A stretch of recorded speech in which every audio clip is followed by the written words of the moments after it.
The Nowata Methodist Church is happy to produce a lot of different content for the edification of Christ's church throughout the world. This daily segment that you're listening to right now corresponds with the Daily Bible Reading Challenge, which is hosted by Christ Church in Moscow, Idaho. If you want to download the list of readings that they publish for yourself or learn more about this challenge, this initiative, go to BibleReading.ChristKirk.com. I'm Jeffrey Rickman. I'm the pastor here in Nowata, and I read from the Berean Standard Bible, which you can also find at Berean.Bible. Consider subscribing to this podcast to be a part of this daily effort to grow in familiarity with and love of God's holy word. Let's dive in for today. Well, hey guys, it's time to read the Bible together again. Glad you joined me. We are now in 2 Chronicles, going down the line of the Judean kings. So let's pick up where we left off. We are now in Chronicles chapter 27. Jotham was 25 years old when he became king, and he reigned in Jerusalem 16 years. His mother's name was Jerusha, daughter of Zadok. And he did what was right in the eyes of the Lord, just as his father Uzziah had done. In addition, he did not enter the temple of the Lord, but the people still behaved corruptly. Jotham rebuilt the upper gate of the house of the Lord, and he worked extensively on the wall at the hill of Ophel. He also built cities in the hill country of Judah and fortresses and towers in the forests. Jotham waged war against the king of the Ammonites and defeated them, and that year they gave him 100 talents of silver, 10,000 cores of wheat, and 10,000 cores of barley. They paid him the same in the second and third years. So Jotham grew powerful because he ordered his ways before the Lord his God. As for the rest of the acts of Jotham, along with all his wars and his ways, they are indeed written in the book of the kings of Israel and Judah. He was 25 years old when he became king, and he reigned in Jerusalem 16 years. And Jotham rested with his fathers and was buried in the city of David, and his son Ahaz reigned in his place. 2 Chronicles chapter 28. Ahaz was 20 years old when he became king, and he reigned in Jerusalem 16 years. And unlike David his father, he did not do what was right in the eyes of the Lord. Instead, he walked in the ways of the kings of Israel, and even made cast images of the Baals. Moreover, Ahaz burned incense in the valley of Hinnom and sacrificed his sons in the fire, according to the abominations of the nations that the Lord had driven out before the Israelites. And he sacrificed and burned incense on the high places, on the hills, and under every green tree. So the Lord his God delivered Ahaz into the hand of the king of Aram, who attacked him and took many captives to Damascus. Ahaz was also delivered into the hand of the king of Israel, who struck him with great force. For in one day Pekah, son of Remaliah, killed 120,000 valiant men in Judah. This happened because they had forsaken the Lord, the God of their fathers. Zichri, a mighty man of Ephraim, killed Maaseiah, the son of the king, Azrikam, the governor of the palace, and Elkanah the second to the king. Then the Israelites took 200,000 captives for their kinsmen, women, sons, and daughters. They also carried off a great deal of plunder and brought it to Samaria. But a prophet of the Lord named Oded was there, and he went out to meet the army that returned to Samaria. Look, he said to them, because of his wrath against Judah, the Lord, the God of your fathers, has delivered them into your hand. But you have slaughtered them in a rage that reaches up to heaven. And now you intend to reduce to slavery the men and women of Judah and Jerusalem, but are you not also guilty before the Lord your God? Now therefore, listen to me and return the captives you took from your kinsmen, for the fierce anger of the Lord is upon you. Then some of the leaders of the Ephraimites, Azariah son of Jehohanan, Berechiah son of Meshillemoth, Hezekiah son of Shallum, and Amasa son of Hadalai, stood in opposition to those arriving from the war.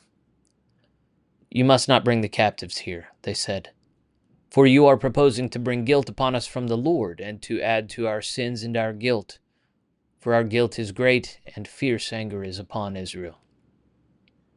So the armed men left the captives and the plunder before the leaders and all the assembly. Then the men who were designated by name arose, took charge of the captives, and provided from the plunder clothing for the naked. They clothed them, gave them sandals and food and drink, anointed their wounds, and put all the feeble on donkeys. So they brought them to Jericho, the city of palms, to their brothers. Then they returned to Samaria.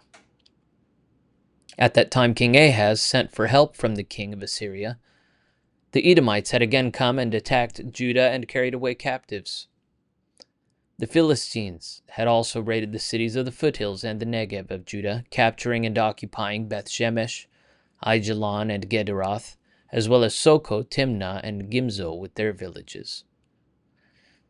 For the Lord humbled Judah because Ahaz, king of Israel, had thrown off restraint in Judah and had been most unfaithful to the Lord. Then Tiglath-Pileser, king of Assyria, came to Ahaz, but afflicted him rather than strengthening him. Although Ahaz had taken a portion from the house of the Lord, from the royal palace, and from the princes, and had presented it to the king of Assyria, it did not help him. In the time of his distress, King Ahaz became even more unfaithful to the Lord. Since Damascus had defeated him, he sacrificed to their gods and said, "Because the gods of the kings of Aram had helped them, I will sacrifice to them that they may help me." But these gods were the downfall of Ahaz and of all Israel. Then Ahaz gathered up the articles of the house of God, cut them into pieces, shut the doors of the house of the Lord, and set up altars of his own on every street corner in Jerusalem. In every city of Judah he built high places to offer incense to other gods, and so he provoked the Lord, the God of his fathers.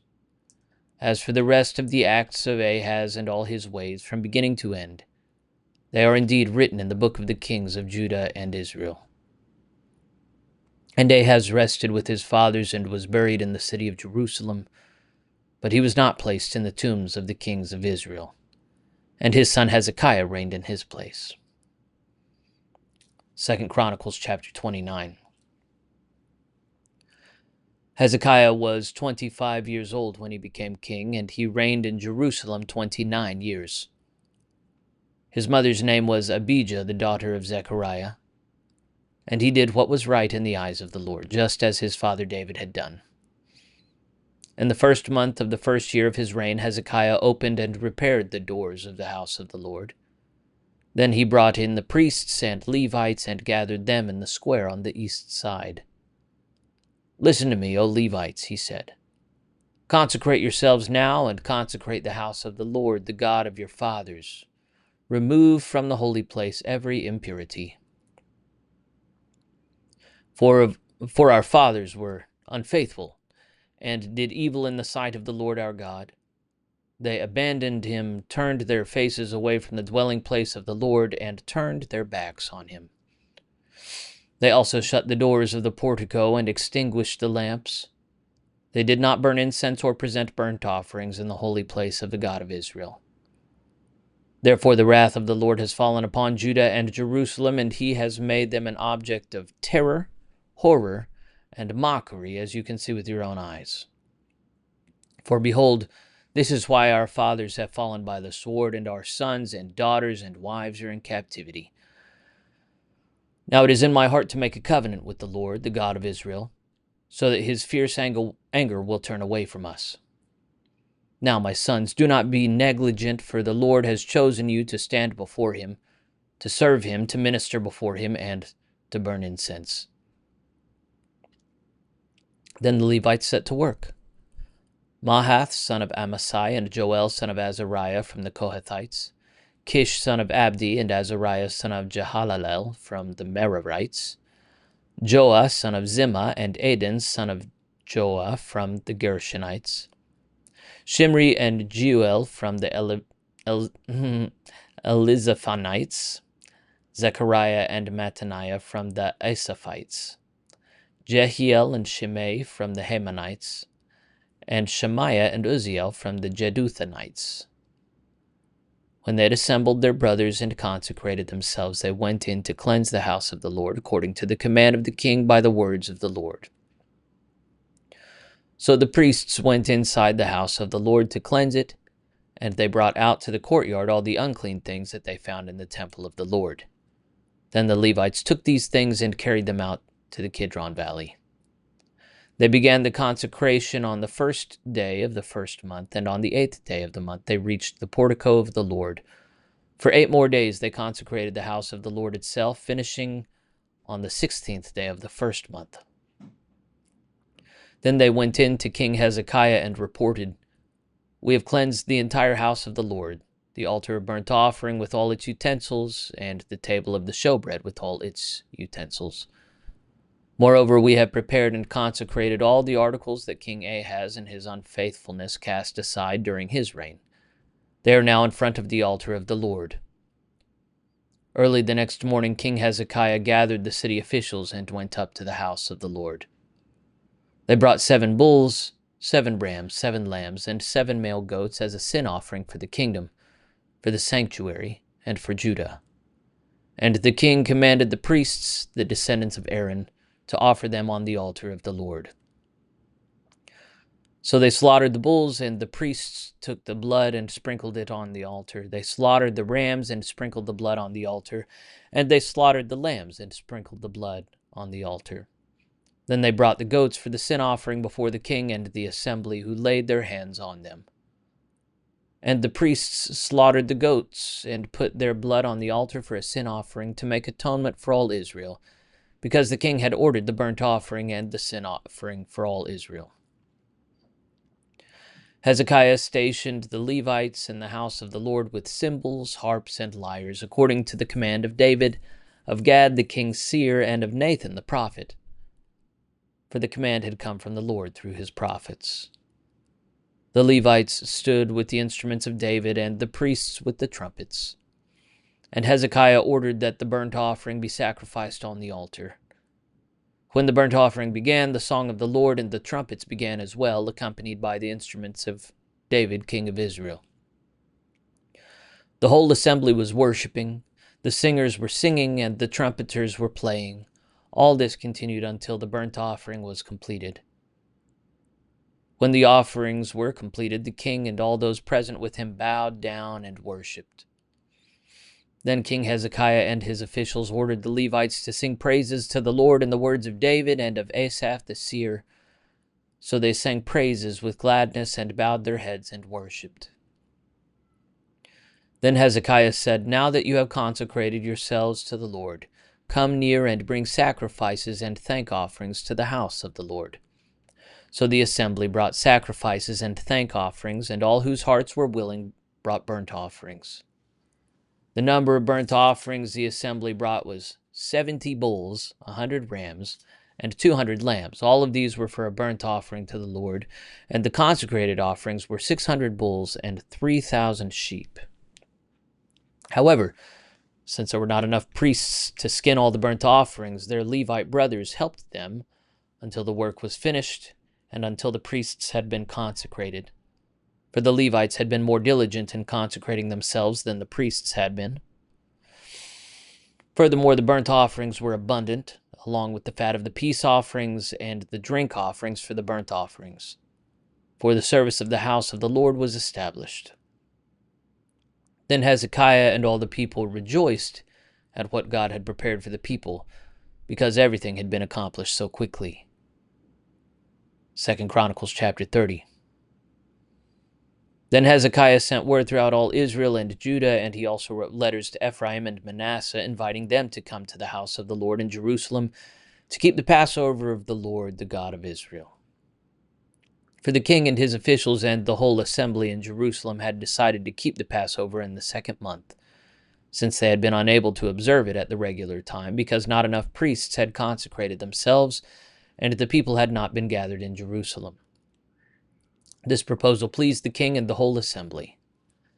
So they established a decree to circulate a proclamation throughout Israel from Beersheba to Dan, that the people should come to keep the Passover of the Lord, the God of Israel, in Jerusalem, for they had not observed it as a nation as prescribed.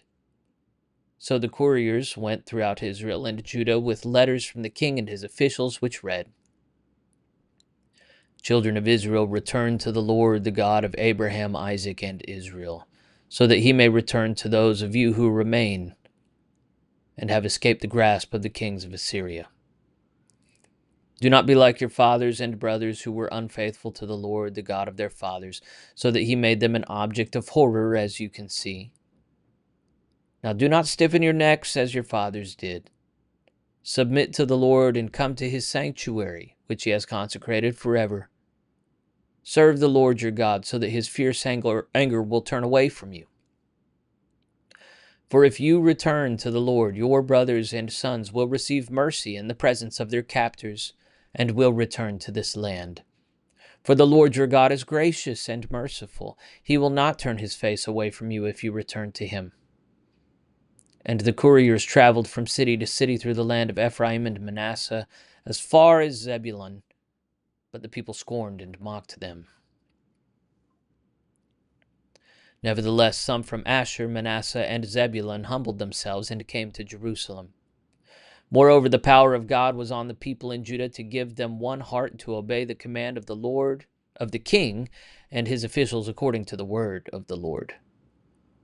In the 2nd month, a very great assembly gathered in Jerusalem to celebrate the Feast of Unleavened Bread. They proceeded to remove the altars in Jerusalem and to take away the incense altars and throw them into the Kidron Valley. And on the 14th day of the 2nd month, they slaughtered the Passover lamb. The priests and Levites were ashamed, and they consecrated themselves and brought burnt offerings to the house of the Lord. They stood at their prescribed posts according to the law of Moses, the man of God.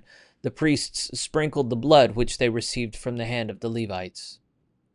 Since there were many in the assembly who had not consecrated themselves, the Levites were in charge of slaughtering the Passover lambs for every unclean person to consecrate the lambs to the Lord. A large number of the people, many from Ephraim, Manasseh, Issachar, and Zebulun, had not purified themselves, yet they ate the Passover, contrary to what was written. But Hezekiah interceded for them, saying, May the Lord, who is good, provide atonement for everyone who sets his heart on seeking God, the Lord, the God of his fathers, even if he is not cleansed according to the purification rules of the sanctuary. And the Lord heard Hezekiah and healed the people.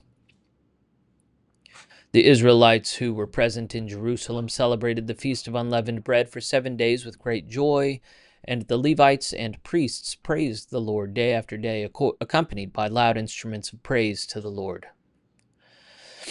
And Hezekiah encouraged all the Levites who performed skillfully before the Lord. For 7 days they ate their assigned portion, sacrificing fellowship offerings and giving thanks to the Lord, the God of their fathers.